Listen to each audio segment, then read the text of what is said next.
अस्सलाम वालेकुम, I am Farhan विलायत। And I'm Rahman Nana. हर साल जश्न आज़ादी के मौका पर हम एक दूसरे को मुबारकबाद देते हैं और एक दूसरे के साथ तहफ़ का तबादला करते हैं, लेकिन इस साल यौम आज़ादी के मौके पे फिंका माइक्रो फाइनेंस बैंक की जानिब से हमें एक बहुत ही खूबसूरत तोहफ़ा मौसूल हुआ है। और इस खूबसूरत तोहफ़े की मुनफरिद बात यह है कि ये एक प्लांटेबल कार्ड है। इसमें एक खूबसूरत बैच भी मौजूद है और इसके साथ साथ इसमें एक प्लांटेबल कार्ड है जिसके अंदर बीज पिरोए गए हैं। इसमें लिखा है आओ अहद करें। ये सिर्फ एक ग्रीटिंग कार्ड नहीं है, ये इसके साथ साथ एक अहदनामा भी है। आओ अहद करें इस मिट्टी में हरियाली लाने का, इस धरती को खुशहाल बनाने का।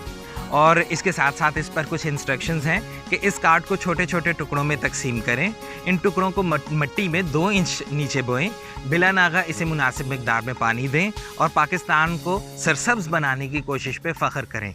मेरे ख़्याल में इससे ज़्यादा खूबसूरत और इससे ज़्यादा बेहतर तोहफ़ा हम जश्न आज़ादी के मौके पे और नहीं दे सकते किसी को, क्योंकि जहां हम पाकिस्तान को खूबसूरत बनाने के लिए अपने घर को परचम से सजाते हैं, जगह जगह झंडियां लगाते हैं, मेरे ख्याल में पाकिस्तान को परमानेंटली खूबसूरत बनाने के लिए, सरसब्ज़ बनाने के लिए, यहाँ हरियाली लाने के लिए इससे ज़्यादा अच्छा तोहफ़ा और कोई नहीं हो सकता।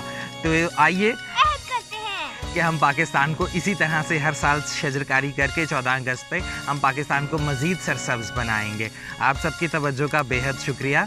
पाकिस्तान पाइंदाबाद।